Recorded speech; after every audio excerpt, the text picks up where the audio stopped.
Cuando estén listos, díganme. ¿Listo? Ok, entonces abran sus Biblias, por favor, en Filipenses, capítulo 3.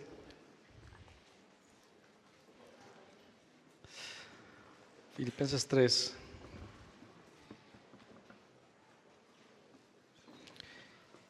Y vamos a leer a partir del versículo 1. Cuando lo tenga, diga amén. Mis amados hermanos, pase lo que pase, ¿qué dice allí? Gócense, alégrense en el Señor. Recuerden que estoy leyendo la NTV. Si usted tiene la Reina Valera, va a ser un poco distinta el orden, pero el mismo tema.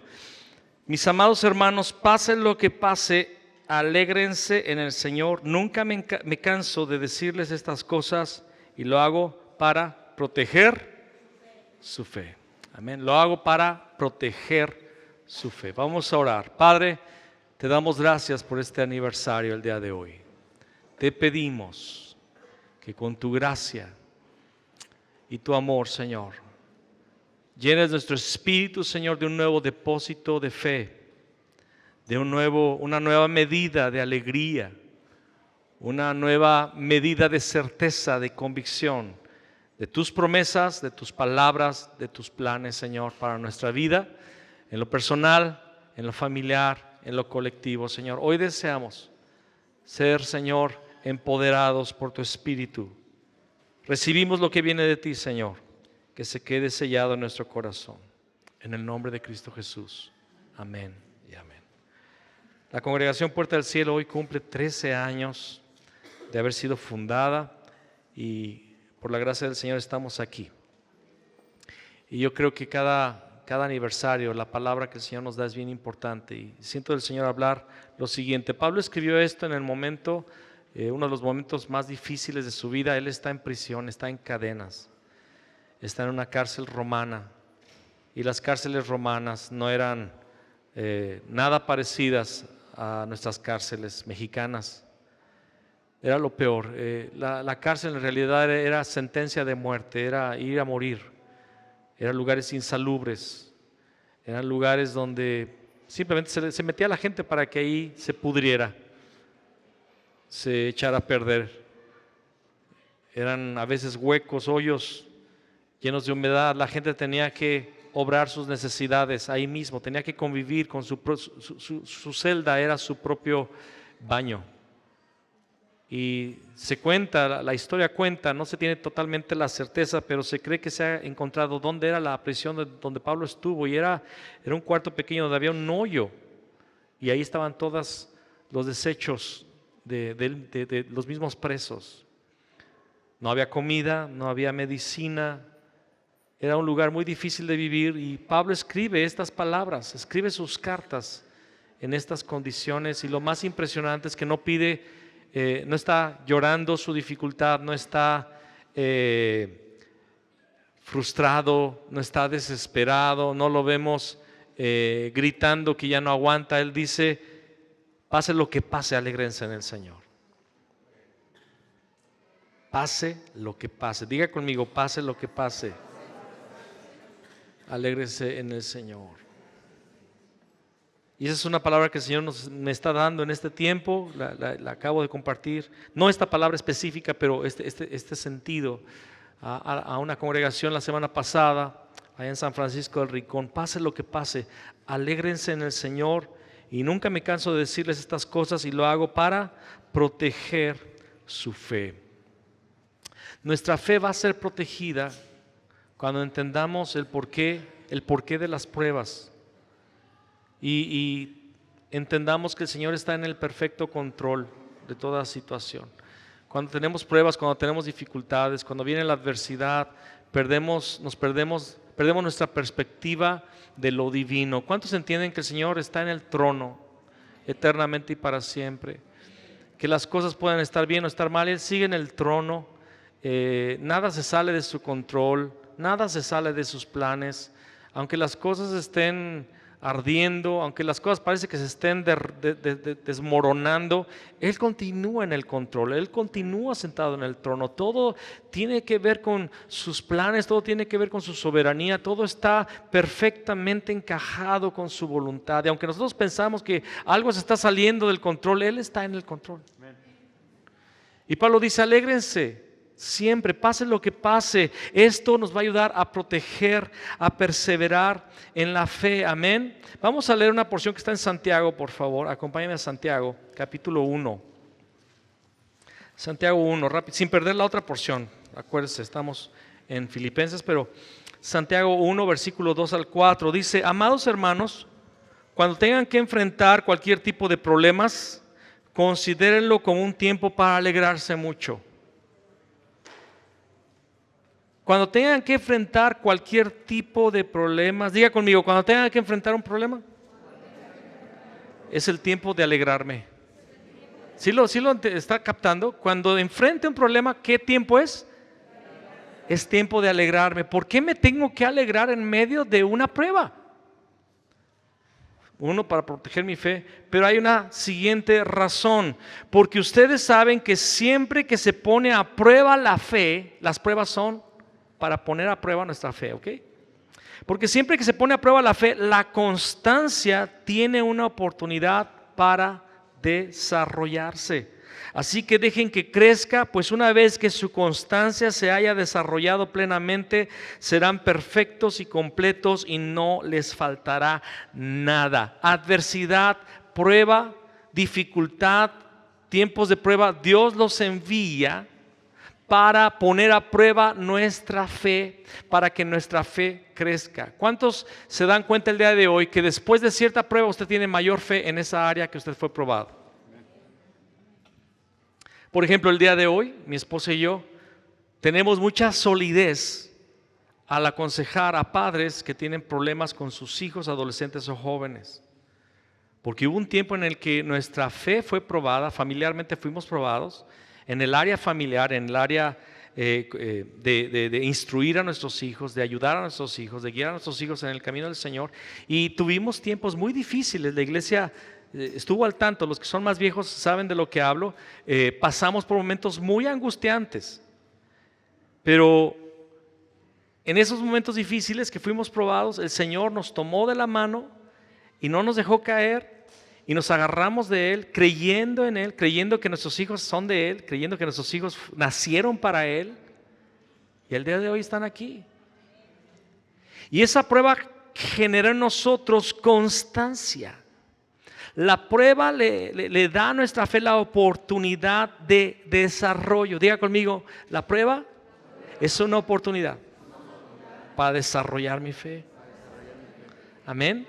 Entonces nuestra fe se desarrolló. ¿Y qué se desarrolló? La constancia. Dice, una vez que su constancia se haya desarrollado plenamente, serán perfectos y completos y no les faltará nada. Una palabra, tal vez un término paralelo a la constancia es carácter.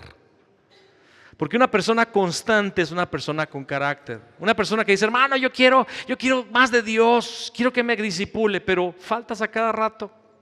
No creo que quieras discipulado. Es que yo quiero servir en la iglesia, pero vienes un domingo sí, 2 domingos no, 3 domingos sí, 4 domingos no. Es que yo sé que Dios tiene algo para mi vida, pero ni siquiera a la reunión de hogar te presentas, ni siquiera hablas de tu fe constantemente. La constancia, la verdad es que necesitamos que la iglesia, que cada persona aquí sea constante. Diga conmigo, constancia. Constancia es carácter. Carácter es permanecer a pesar de que las cosas no vayan bien, a pesar de que las cosas no estén sucediendo, a pesar de lo que yo quiero no suceda, yo voy a continuar allí. Yo he visto muchas personas de mi época, de mi tiempo, cuando yo era joven, y personas cristianas jóvenes que amábamos todos al Señor, pero que tenían grandes sueños y hoy no están. Algunos están en los caminos del Señor todavía, pero como simples congregantes, simples oyentes, personas que no están afectando en el reino, simplemente están ahí conservando su pequeñita luz. Pero hay otros que por la gracia de Dios estamos en la activa, estamos en el frente, estamos en la línea, no por una competencia nuestra, no por una habilidad nuestra, sino simplemente porque dijimos, de aquí no salgo, de aquí no me muevo, aquí continúo, aunque las cosas no vayan bien. Recuerdo que en mi época yo tenía ciertos sueños y no se me dio, Dios no me abrió la puerta para ir a cierto lugar que yo pensaba que era el lugar donde Dios me iba a preparar, y otros sí fueron y yo no fui. Pero yo decidí echarle ganas. Bueno, no fui, le echo ganas aquí y me puse a echarle ganas. Y fue un tiempo en que la congregación en la que yo estaba creció mucho por el trabajo que hacíamos junto con los pastores. Y hoy, viendo a las personas que sí fueron, ellos no están en la activa. Creyeron que haber estado en cierto lugar o con ciertas personas iba a ser la catapulta. Pero la verdad es que la catapulta es la constancia. Es la perseverancia en medio de las pruebas, en medio de las dificultades. Constancia. Constancia. Diga conmigo otra vez, constancia. Y si se le hace importante, póngale a su hija Constancia para que no se le olvide. Constancia. Y luego Pablo sigue diciendo, cuídense de esos perros, ahí en Filipenses 3, versículo 2. Cuídense de esos perros, de esa gente que hace lo malo. Esos mutiladores que les dicen que deben circuncidarse para ser salvos. Había un problema en esa época de cristianos judíos que querían que los gentiles guardaran la ley. En este caso, lo básico era circuncidarse, imagínense. ¿Quieres ser cristiano? Pues tienes que ir al doctor para que te circuncide. Pues qué difícil, ¿no? Y Pablo decía, eso no es necesario. No necesitan guardar los ritos de la ley. Dice en el versículo 3, pues los que adoramos por medio del Espíritu de Dios somos los verdaderos circuncisos. Confiamos en lo que Cristo Jesús hizo por nosotros. No depositamos ninguna confianza en esfuerzos humanos. No depositamos ninguna confianza en esfuerzos humanos. Yo quiero que usted capte, cero confianza en nuestro esfuerzo humano, solamente en la gracia de Cristo. Cero confianza en la carne. Es otro ingrediente de una vida victoriosa y plena en el Señor. Necesitamos entender que solo por la gracia de Dios vamos a llegar hasta el final. ¿Cuántos les ha surgido el temor de no llegar hasta el final? En algún momento que tú dices, híjole, no vaya a ser que un día me desvíe. ¿Cuántos han tenido ese temor de que tal vez puede ser que no llegue? Bueno, confiamos en la gracia de Dios. Efesios 2:8 dice, no por obras para que nadie, y esto no de vosotros, pues es don de Dios, no por obras para que nadie se gloríe.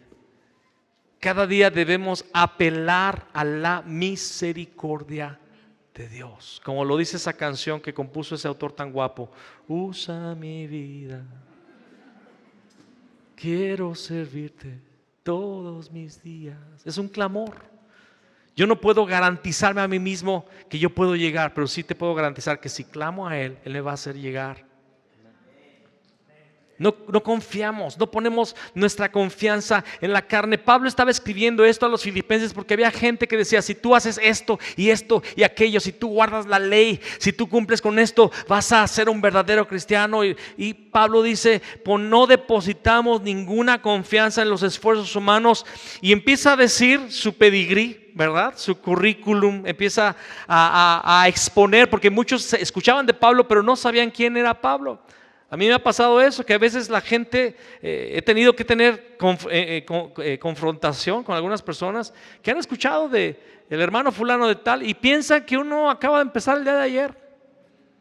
Piensan que uno tiene poquito en el Señor, ¿no? Y uno empieza a decir, espérate papá, tú todavía ni cristiano eras cuando ya estábamos en la activa. Y Pablo dice, aunque si alguien pudiera confiar en sus propios esfuerzos, ese sería yo. Y empieza a explicar. De hecho, si otros tienen razones para confiar en sus propios esfuerzos, yo las tengo aún más.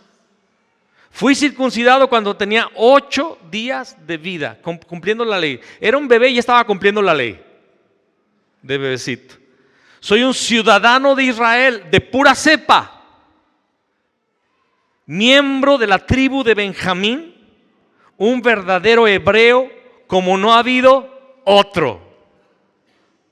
Un verdadero hebreo como no ha habido otro, de lo mejor. Ahora, Pablo no era orgulloso. Pablo está diciendo, si alguien se está presumiendo, a ver, vamos a compararnos. Fui miembro de los fariseos. ¿Sabes quiénes eran los fariseos? Era la secta más estricta y rigurosa de esa época. Un verdadero hebreo, fui miembro de los fariseos, quienes exigen la obediencia más estricta a la ley judía. Era tan fanático que perseguía con crueldad a la iglesia. Y en cuanto a la justicia, obedecía la ley al pie de la letra. Eso sí está grave, eso está muy pesado. Que alguien dijera que guardaba toda la ley al pie de la letra era vivir 24 horas nervioso. Todo, o sea, era algo pesado. Y él dice, yo guardaba al pie de la letra toda la ley.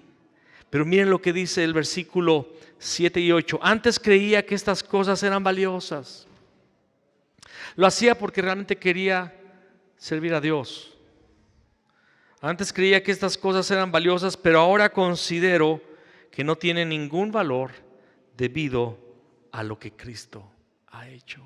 Hermanos, ¿qué se puede comparar a la cruz de Jesús?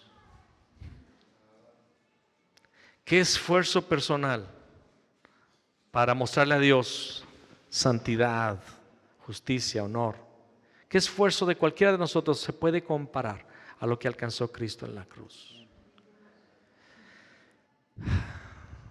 Pablo llegó a darse cuenta de eso cuando fue encontrado por Jesús, cuando fue buscado por Jesús. No tiene ningún valor debido a lo que Cristo ha hecho. Hermanos, la palabra de hoy es para considerar lo que Cristo ha hecho, para agarrarnos de Cristo, para creer en Cristo. El tema de hoy se trata no de Pablo, se trata de Cristo. Pablo pudo llegar a la meta porque vio a Cristo, porque encontró a Cristo, porque valoró, atesoró, le fue revelado lo que el Cristo había hecho por él. Todo lo que yo pensaba que tenía algún valor, ahora veo que no tiene ningún valor debido a lo que Cristo ha hecho. Así es, todo lo demás no vale nada cuando se le compara con el infinito valor de conocer a Cristo Jesús, mi Señor. Por amor a Él he desechado todo lo demás y lo considero basura a fin de ganar a Cristo. Todo lo demás, diga conmigo, todo lo demás no vale nada cuando se le compara con el infinito valor de conocer a Cristo Jesús. ¿Sabe qué es lo más valioso que usted va a tener en toda su vida? ¿Sabe qué es lo más valioso que usted puede obtener durante toda su vida? Es llegar a conocer a Cristo. A veces no nos damos cuenta de lo ricos que somos. A veces los cristianos no entendemos lo privilegiados que somos de haber sido encontrados por Dios, de haber sido salvos. A veces no entendemos el grande valor que se nos ha confiado, que se nos ha entregado cuando pudimos llegar al pie de la cruz y ver al Nazareno crucificado y entender su grande amor por nosotros. Pablo lo entendió. Él era de lo mejor en su época. Él luchaba, él se esforzaba, él corría buscando obtener algo en su vida. El objeto de un fariseo en la época del apóstol Pablo era llegar a alcanzar un estatus de justicia a través de la observancia de cientos de reglamentos, y no solo reglamentos, también tradiciones. Guardaban la ley y guardaban las tradiciones de los ancianos. Se vivía para esto Y era lo que en el pasado Pablo atesoraba hasta que conoció a Cristo. Cuando él llegó a conocer a Cristo, cuando le fue revelado Cristo, todo aquello, todo su esfuerzo, toda su agenda cambió y dejó de tener valor y dijo: lo tengo por basura. En el griego original significa lo tengo como estiércol. Se volvió desecho de animal, todo lo que yo atesoraba. Pero ahora me he encontrado con Cristo y atesoro a Cristo. Mi tesoro es el conocimiento de Jesús, el conocimiento de Cristo. Te pregunto en esta tarde, ¿cuál ha sido hasta el día de hoy el tesoro de tu vida? Porque la palabra dice que donde esté tu tesoro, ahí estará tu corazón. ¿Cuál es el tesoro de tu vida? ¿Qué es lo que más quieres alcanzar? ¿Qué es lo que más deseas lograr en tu vida? Esto va a poner en perspectiva nuestra vida el día de hoy. En este tiempo, ¿qué es lo que más atesoramos? Nos damos cuenta que el ser cristianos es todo ya. El conocer a Cristo es el tesoro más grande. ¿Nos damos cuenta o no? ¿O nos hemos acostumbrado a la salvación? Nos hemos acostumbrado a la vida eterna. Nos hemos acostumbrado a la comunión aquí, a las reuniones, a la lectura de la palabra. Nos hemos acostumbrado a esa cruz. Nos hemos acostumbrado a ese mensaje. Nos hemos acostumbrado a ese evangelio. ¿O podemos entender que ese es nuestro tesoro?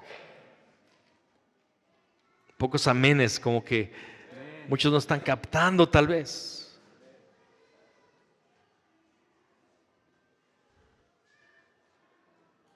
Pablo llegó a entender cuando conoció a Jesús todo lo que hice, todos mis diplomas, todos mis certificados, mi fama, mi labor. Era un fanático, un fariseo fanático. Había sido instruido con el mejor de los mejores, Gamaliel. O sea, traduciéndolo a nuestro tiempo, había estudiado en la mejor universidad existente de la época, a los pies de Gamaliel. No había otro maestro mejor. Hasta se le menciona en la Biblia, en la historia de Hechos, aparece Gamaliel dando una palabra de sabiduría.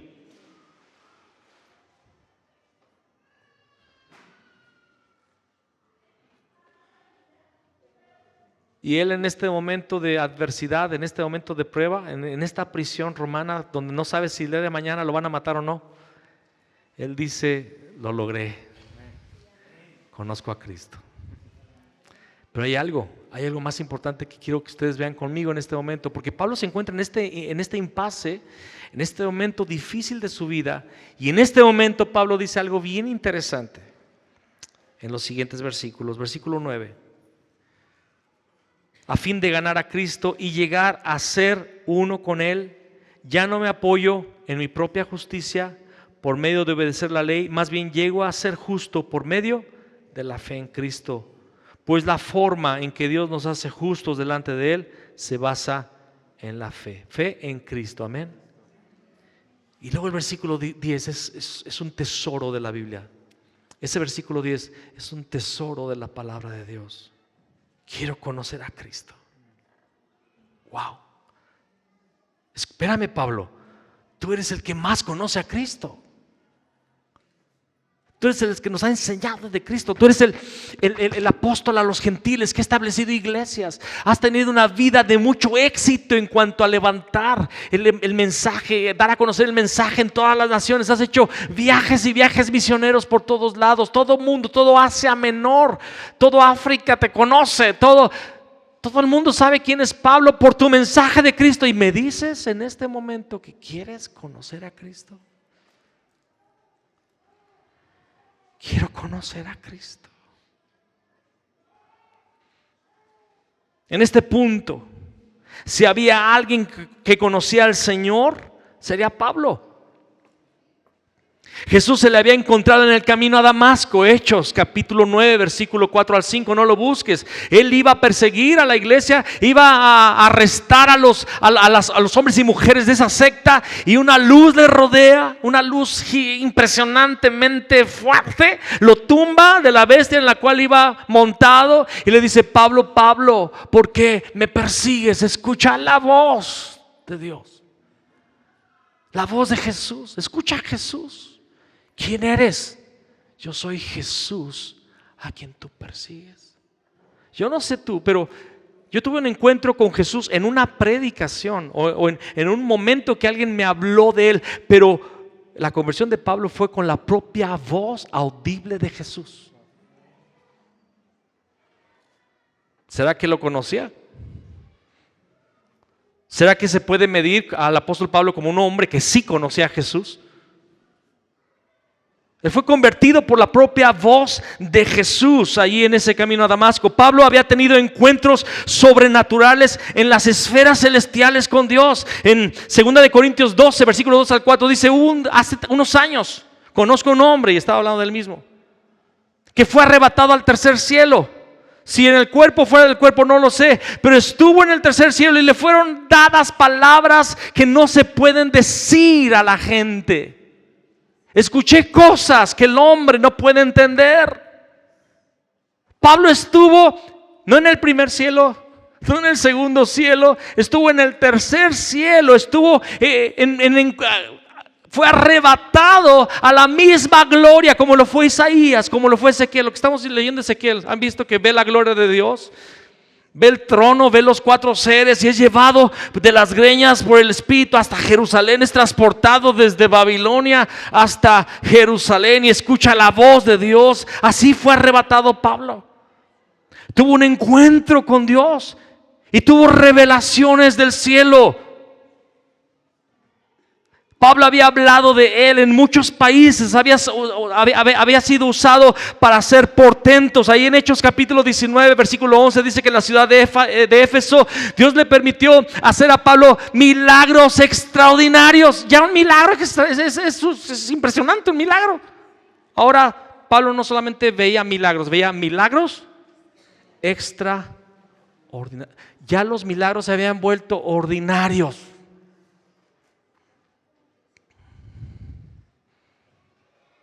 ¿Cuál sería un milagro? Que un muerto resucitara, ¿no? Pero este resucitó un muerto que estaba partido el cuerpo por la mitad. Lo pegó. Es un decir, no dice la Biblia. ¿Dónde está? No. Milagros extraordinarios por el poder de Dios. Era tan fuerte la unción, la presencia de Dios en la vida de Pablo, que aún tomaban sus pañuelitos que él usaba para limpiarse el sudor en las predicaciones. Se estaba limpiando el sudor, lo aventaba el trapo por ahí Pablo, y alguien agarraba el trapo y se iba a la clínica, lo ponía sobre el que tenía cáncer y desaparecía el cáncer. Ese nivel de unción, ese nivel de respaldo de Dios en la vida de Pablo. Tenía revelación de Jesús como ningún otro apóstol. El propio apóstol Pedro, en 2 de Pedro capítulo 3 versículo 15, dice: como ha escrito nuestro hermano Pablo, conforme a la sabiduría que Dios le ha entregado. Pedro, que había estado con Jesús, reconocía que ningún otro apóstol tenía la sabiduría que tenía Pablo en cuanto al evangelio. ¿Me estás entendiendo quién era Pablo? El propio Pedro, que caminó con el Señor, dijo: Pablo ha recibido una sabiduría muy especial, y lo que él escribe algunos lo tuercen.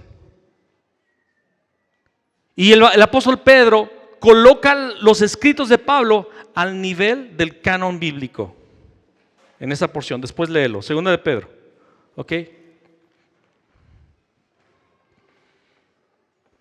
Y Pablo, a estas alturas de su caminar con el Señor, declara: quiero conocer a Cristo.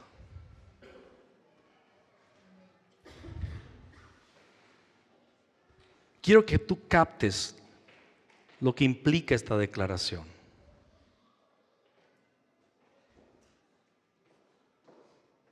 Aquí el apóstol Pablo no está queriendo hacerse el humilde.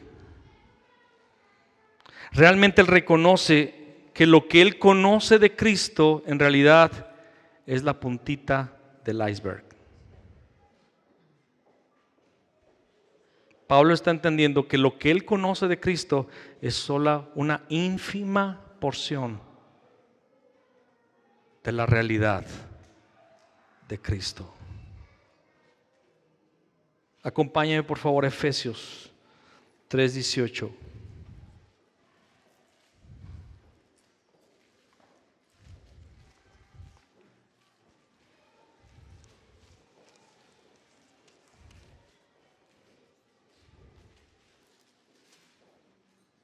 Cuando tenga, diga amén.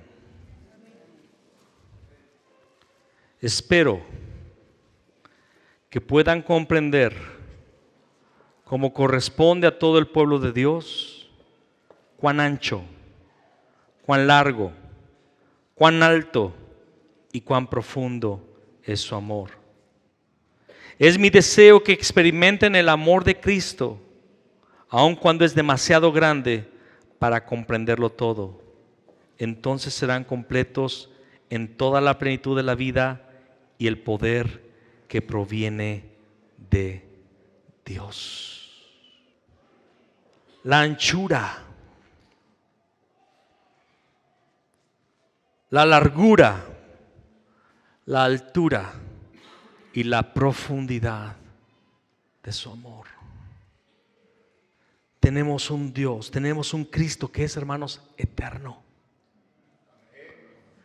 Tenemos un evangelio que es eterno. Nunca llegaremos al fondo del asunto. Nunca llegaremos a conocer el límite de ese amor. Nunca encontraremos un cerco donde digamos, aquí terminó el amor de Dios, aquí terminó la revelación de Cristo. Es algo que la mente humana no puede captar, y Pablo había captado esa verdad. Yo todavía no le conozco. Todavía no le conozco. No le conozco bien, conozco algo.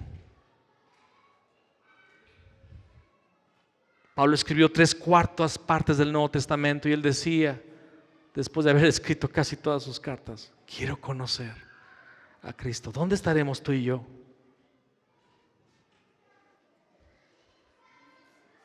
¿Sabes qué hizo a Pablo, el Pablo que fue? Esta hambre, esta realidad de que él necesitaba conocer a Cristo. Y no solamente lo quería conocer, dice, quiero conocer a Cristo y experimentar el gran poder que lo levantó de los muertos. Quiero sufrir con Él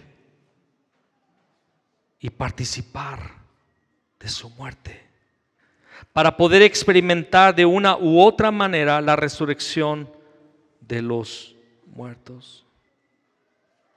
Pablo quería conocer a Cristo, pero también quería sufrir con Él. ¿Han visto esos videos donde están pasando mucho últimamente en todas las redes de lo que sería un hombre en los 80s pidiendo un café, ¿no? Y en los 90s, y en el 2000, en el 2010, la diferencia, cómo se ha ido perdiendo la varonilidad en cada década? ¿Han visto esos videos de que en los 80 si alguien se caía, pues ya se levantaba, ¿no? En los 90 se levantaba, pero ya pedía una rodillera o algo así. En los 2000 ya iba al hospital, y en el 2010 ya quería que le hicieran un ultrasonido y gritando. ¿Han visto esos videos? El día de hoy, la iglesia cristiana, sobre todo la occidental, no sabe, no entiende el gran privilegio que es sufrir por Cristo. Tenemos miedo del sufrimiento. De hecho, una de las preguntas que siempre se hacen en los temas de escatología es si vamos a pasar por la tribulación. Todos le tienen miedo a la tribulación. Cuando los apóstoles era lo que estaban esperando, que venga la tribulación, que pruebe quiénes son los que son. Si el día de hoy tuviéramos, muchos aquí en nuestro país están nerviosos por lo que pudiera suceder con la corriente política que estamos viendo, ¿no? Tienen miedo de lo que pudiera pasar, pero ¿sabes qué? Yo creo que hasta es necesario. yo creo que sería nuestra bendición, porque pondría a prueba la fe, porque se manifestaría realmente quiénes son los que son. Muchos dicen que realmente aman al Señor, pero no leen su Biblia diariamente. Dicen que son cristianos, pero no oran diariamente. Dicen que aman al Señor y son tan codos que no pueden todavía dar el diezmo. Están acostumbrados a la limosna y tienen un Dios pordiosero que necesita limosna.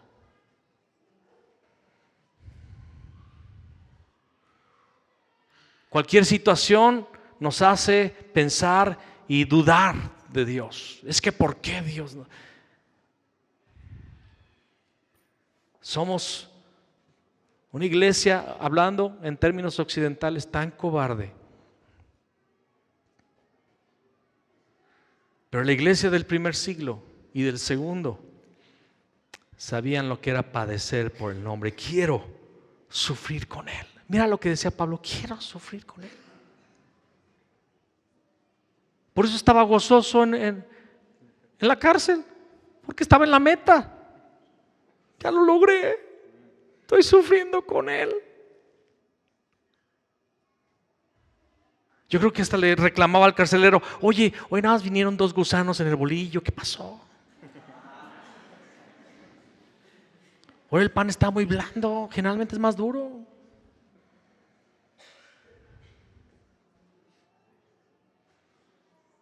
Obviamente el sufrimiento a la carne no le gusta, pero al espíritu sí. ¿Sabes por qué querían sufrir con Él? Escúchame. Por eso queremos llevar a los chavos al museo de la vida y obra de Cristo en Acuña, Culiacán. Y queremos que nos acompañen todos los que puedan, porque son 45 lugares en el camión. Y lo queremos llenar. Ya invitamos a los de Irapuato y están anotados. Así es que póngase el tiro. Es para febrero. En el museo conseguimos ver un vislumbre del sacrificio de Jesús, pero los apóstoles, la gente del primer siglo tenía muy presente lo que había sufrido Cristo, porque todavía habían crucifixiones, todavía estaba el imperio romano, todavía ellos veían de primera mano lo que era el tormento romano a los enemigos del Estado. Y los que habían tenido un encuentro con Cristo Jesús en aquella época, ellos sabían el amor que Dios había demostrado al poner a Jesús en la cruz. Y su conversión era un encuentro con ese amor extravagante de Dios, habiendo puesto a Jesús en la cruz. ¿Y sabes cuál era el deseo que nacía en sus corazones? Yo era un pecador y Dios me amó a tal punto que puso a Jesús en la cruz. Yo no soy digno de ese amor y yo quiero de alguna manera corresponder con ese amor. Ojalá yo pudiera ser crucificado con Él. Quiero sufrir con Él. Escúchame un relato del apóstol Andrés. Andrés, hermano de Pedro, de los primeros que escuchó el mensaje de Jesús. Andaba con Pedro remendando las redes ahí en las barcas cuando escuchó a Jesús. Después vemos que era un discípulo de Juan, que escuchó a Juan decir: he aquí el Cordero de Dios que quita el pecado del mundo. Y es Andrés el que va buscando a Jesús, y Jesús voltea y dice: ¿qué buscáis? ¿Dónde moras? Venid y ved. Y se quedan con Jesús en su casa. Después buscan a Felipe. Andrés es de los primeros de todo el movimiento, ¿ok? Vio a Jesús desde el primer momento, desde el bautismo. Andrés, hermano de Pedro, de Simón. El relato de dónde inicia todo eso es en Juan 1:40, no lo busques, solamente ahí vemos a Andrés que aparece en escena. Y después de la muerte y resurrección de Cristo Jesús, Él entregó la gran comisión de ir a todo el mundo y predicar el Evangelio. Y Andrés fue uno de los que empezó a viajar llevando el Evangelio a diferentes lugares. Si bien los viajes misioneros futuros de Andrés quizá lo llevaron tanto al norte como Escitia, que es actualmente el sur de Rusia, e incluyeron tiempo alrededor de Éfeso con Juan, es probable que haya terminado en la península griega, en la ciudad de Patras, donde comenzó a relacionarse con las personas y a presentarles al Salvador. Entre los convertidos de Andrés hubo una mujer llamada Maximilia, la esposa de un alto funcionario romano, un gobernador llamado Egeas, quien estaba enojado por la conversión de su esposa. Por esta razón amenazó a Andrés con la muerte por crucifixión. A esto Andrés respondió: si hubiera temido la muerte de la cruz, no habría predicado la majestad y la gloria de Cristo. Andrés fue arrestado y juzgado. A pesar de haber sido amenazado y torturado, se mantuvo firme. Se dice que el juez le suplicó a Andrés que no echara por la borda su vida. Y el viejo apóstol respondió con igual pasión, instando al juez a no echar él por la borda su vida. Poco dispuesto a retractarse de su fe en Cristo, Andrés fue atado a una cruz en forma de X para morir de una manera lenta y dolorosa. Esta cruz en particular todavía se llama la cruz de San Andrés. Una fuente dice que cuando Andrés se acercó a ella, a esa cruz, dijo: oh amada cruz, grandemente te he añorado. Me regocijo al verte erigida aquí. Vengo a ti con la conciencia en paz y con alegría y el anhelo de que yo, que soy discípulo de aquel que colgó en la cruz, también pueda ser crucificado. Cuanto más me acerco a la cruz, más me acerco a Dios. Y cuanto más me alejo, cuanto más lejos estoy de la cruz, más lejos permanezco de Dios. Andrés colgó de la cruz durante 3 días y durante este tiempo enseñó a las personas que estaban cerca de él por medio de decirles cosas tales como: doy gracias a mi Señor Jesucristo, quien después de haberme usado por un tiempo como embajador, ahora me permita tener este cuerpo para que yo, a través de una buena confesión, pueda obtener gracia y misericordias eternas. Permanezcan fieles en la palabra y la doctrina que han recibido. E instrúyanse unos a otros para que puedan morar con Dios en la eternidad y recibir el fruto de sus promesas.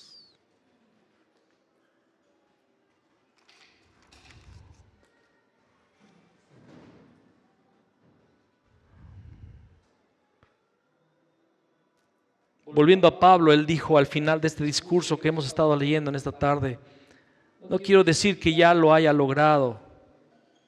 No quiero decir que haya logrado estas cosas, ni que ya haya alcanzado la perfección, pero sigo adelante, a fin de hacer mía esa perfección para la cual Cristo Jesús primeramente me hizo suyo. Sigo adelante. Todavía no se termina esto. Todavía falta. Sigo adelante. Prosigo a la meta. No, amados hermanos, no lo he logrado, pero me concentro únicamente en esto.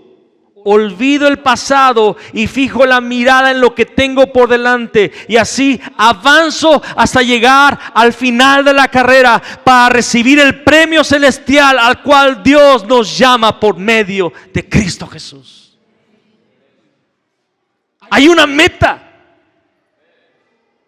Hay una línea de llegada. Estamos en una carrera. Estamos en una guerra. ¿Y sabes cuál es la mayor guerra que tenemos aquí en México? La apatía, la indiferencia, la frialdad. La tibieza espiritual.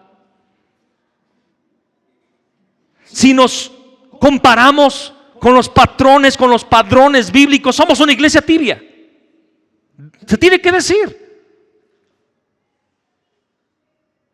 Somos una iglesia tibia comparada con los apóstoles, comparada con la iglesia del primer y segundo siglo.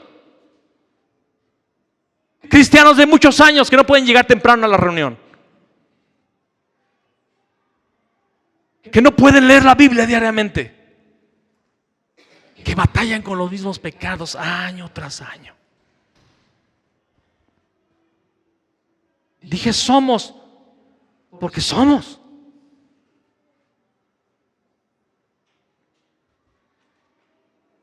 ¿Quién de nosotros estaría el día de hoy dispuesto a dar la vida por el Evangelio? A morir hoy, a tus 18 años, a tus 25, a tus 30, por el Evangelio. Decir, Señor, gracias por este privilegio. Yo le pido al Señor que si un día mi muerte va a ser fatal, que no sea por caerme de un andamio, que no sea por un bichito que se me metió a los pulmones, que sea por el Evangelio. Si va a ser fatal,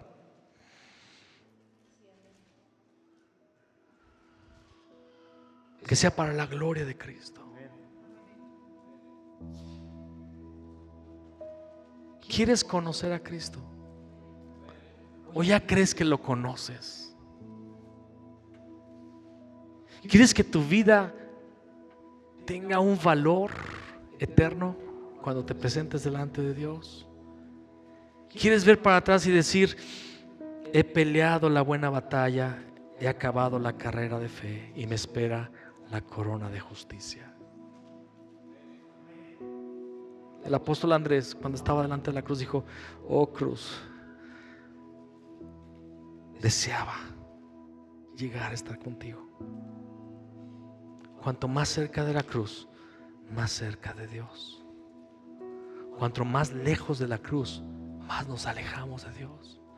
Por eso Pablo escribió, gócense con las pruebas, porque te acercan a la cruz, te acercan a Cristo. Póngase de pie y vamos a orar. Vamos a orar. Cierre sus ojos.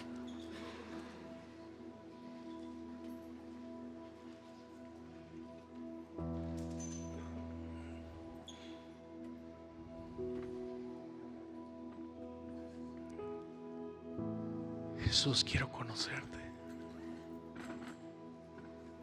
Cristo, quiero conocerte. Quiero conocerte. Levante su voz. Levante su voz. Levante ese clamor. Y quiero sufrir contigo.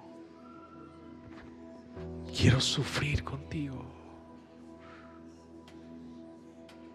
Los sufrimientos de la cruz. Los sufrimientos que aún faltan del cuerpo de Cristo. Señor, méteme en esa realidad eterna, méteme en esa revelación de eternidad. Señor, que yo pueda ver todos mis logros y mis sueños como basura delante de la gloria, de la excelencia, del conocimiento de Cristo Jesús. Señor, que podamos experimentar, que nos pueda ser revelado, Señor, la grandeza de la cruz, la grandeza de la salvación, la grandeza, Señor, de la expiación de la sangre de Cristo. Revélanos a Cristo. Revélanos a Cristo. Revélanos a Cristo. Revélanos a tu Hijo. Revélanos a Jesús el Cristo. Señor, ordena nuestra vida. Ordena nuestra vida, Señor. Ordena nuestra vida, Señor Jesús. Señor, yo te pido como pastor de esta congregación y ministerio, que levantes este clamor en esta iglesia y en todas las iglesias que caminan bajo la cobertura de este ministerio. Un clamor por conocer a Cristo, un amor por la cruz, un amor por una vida consagrada al Evangelio, al reino. Que nuestra agenda no sea entretener personas, que nuestra agenda, Señor, sea vivir el plan que tú tienes, Señor, para la iglesia de estos últimos tiempos. Sácanos de toda tibieza, sácanos de toda frialdad, de toda mediocridad, de toda impiedad, de toda vida de iniquidad, de toda vida perversa, Señor. Limpia a tu iglesia, purifica como se purifica el oro, como se purifica la plata, Señor. Purifícanos en fuego. Y levanta una iglesia gloriosa como la merece el Cordero. La iglesia que merece el Cordero. Señor, prepara la iglesia que merece el Cordero. Sin arruga, sin mancha, sin contaminación. Fiel, no adúltera, no infiel. Que nuestro tesoro seas tú, Jesús. Sé nuestro tesoro. Sé nuestro objetivo, nuestra meta, nuestro sueño, nuestro amor, nuestro único amor. Oh Señor Jesús. Pon en orden nuestra vida, Señor. Pon en orden nuestra vida. Pon en orden nuestras familias. Pon en orden, pon en perspectiva, Señor, nuestra vida.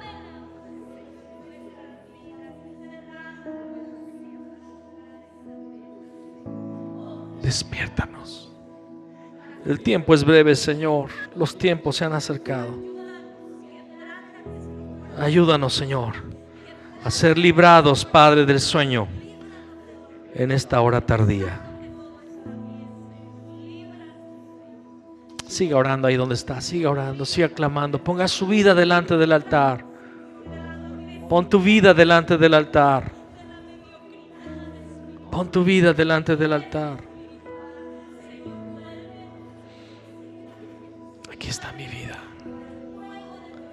Aquí está mi vida, Señor. Aquí está mi vida, Señor.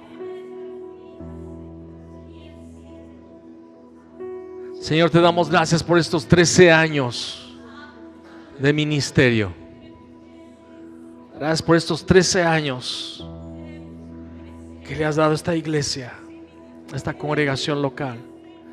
Señor, permite que esta congregación esté caminando contigo cada día, cada semana, cada mes, cada año.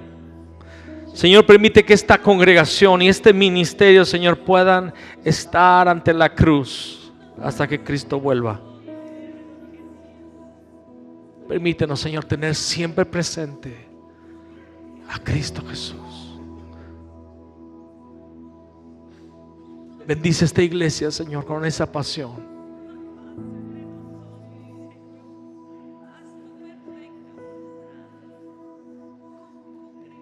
Ayúdanos, bendícenos, Señor, a resplandecer tu rostro sobre puerta del cielo. Pon tu mirada en nosotros, Señor, y derrama de tu misericordia y de tu gracia sobre nosotros, en el nombre de Cristo Jesús.